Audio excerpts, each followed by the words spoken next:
Instagram, Facebook. I was thinking about what did I do back in 2008. I remember when I went to an investment banker and I opened up put like $100,000 into a bond account. And just after that started, put the bond in about 2007. And then about 2008, the whole economy collapsed. Who remembers all the credit crisis? Right now, I'm listening to an income statement. They're trying to give us a rundown of what's going on with the crypto thing. And I just remember, what did I do back then? I remember everything, 2008, everything just shut down. Remember, who remembers back then? Raise your hands, write down, comment, subscribe, like. Comment, subscribe, like. Let me know if you remember back in 2008 how everything shut down. No one could get money for the houses. People just let their houses go back. Could that happen now? I think it'd happen now easier than it could back then. Because now you have so many banks, but the problem is you have so many companies investing in the banks that what Grant Cardone says you want, cash flow.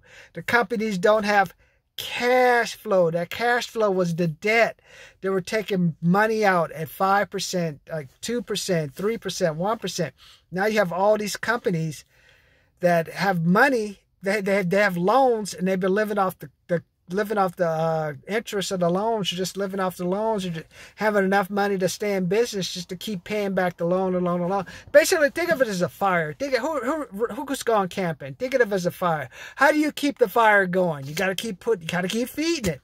That's what they're basically doing to the banks. Feeding the fire. But they haven't been feeding it with the cash flow from the business.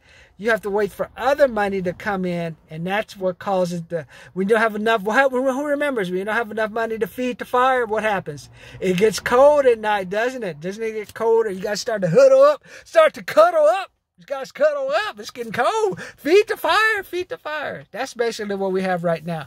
Feed the fire. And even if the feds do cover they don't have enough money even to cover the deposits. I don't want to talk about that. But what they're basically trying to do is feed the mental fire. They don't have enough money to bail all these banks out. They're just trying to convince you, don't make a run on the bank. Don't make a run on the bank. It's crazy right now, man. I was just thinking about what's going to happen this week.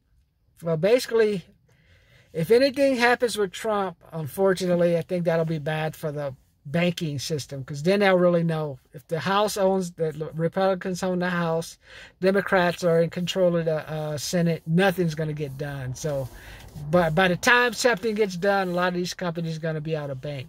Now, what can you do to help you through this crisis? You're saying, Martin, what are you talking about? I went to the 1997 crisis. Who remember way back then, Microsoft, that was the first crisis we had. Then you had the 2001, that was 9/11, everything got shut down. 2008, 2019, 2020 is the COVID thing. Now only basically like not even a year and a half out of COVID and all the crazy stuff. We're going back into a crisis. Now, what should you do?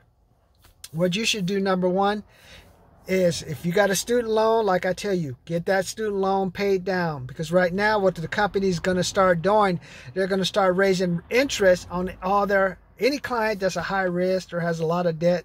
They're going to go back out and start raising risk on them, raising the interest rate. What happens when you have to raise the interest rate? You got to pay more money. What happens when you pay more money? It gives you less money to pay somewhere else. I don't care if you're a billionaire or a trillionaire. When the interest rate goes up, you got to pay that money. Somebody's going to get cut out. So now the problem is, who's going to get cut out from having that extra money coming in? So that's number one. Number two, the companies that can't make their payrolls, unfortunately, they're going to either, you can work for free, we'll cover you, or they're just going to cut you. They probably should cut you. And what makes it so bad, because I work for some of these companies, these venture capitalists, these other companies. They cut you out, and then your checks bounce. Oh, it had to happen twice. So what could you be doing this week? Pay down your student debt. Any credit cards you have at high interest. Right now, if you can do the credit card transfer like I teach you to do that. So 2 things I want you to do. Number one, if you got a student loan, subscribe. Let me know how much you are. I'll let you know if I can help you. Go to 202peterbroke.com. Leave your email. Also, number 2 thing is I just want you to figure out What is your what kind of credit card? Look, read your credit. Unfortunately, you got to do some work. You got to go and pull out your credit cards, look at your credit cards, and find out who can just arbitrarily raise your rates every time the feds raise their rate, or if there's any clause where it's like they can just raise it in case of fund rising or something. Take a look at that. I want you guys to look at that, because that's going to be very important going forward. The reason, because now anyone who applies for any type of debt going forward, if you have a high student loan, high credit card debt, especially with interest rates on that high credit card debt, they're gonna give you the highest rates possible, and I don't want that to happen to you. That's why make sure you subscribe, leave your email at 202peterbroke.com, go into more detail. But it's like an emergency. 2 things to do, because they're not going to tell you the truth. Number 1, student loan. Pay that student loan down, because as long as that student loan is high, it looks as if you are a credit risk and not paying. You're going to be at the highest interest rate possible. You're going to fill out an application for anything, for like an apartment. They may not give it to you, because they may say like, hey, this person has such a high credit card, high loan limit, we're not going to give him anything. Number 1. Number 2, go back, find out how much you have on these credit cards. Find out how much your interest is. Double check, and then find out if there's any clause that says they can raise your interest rate if the feds raise the interest rate. Something the prime. Basically, when they say the prime, if the prime rate is basically if the feds raise the interest rate, they can pass that plus whatever else on to you. It could be like 0.5%, like the feds raising it, or it could be up to 2 to 3 to 4%. Watch out for that. So try that. 202peterbroke.com. That's where you can leave your email if you don't want to subscribe. I recommend you do both, subscribe and leave your email. So this week, just be on the lookout, because they're going to be trying to tell you all kind of crazy stuff. You know who's going to end up paying, right? You and me. And I don't want you to pay.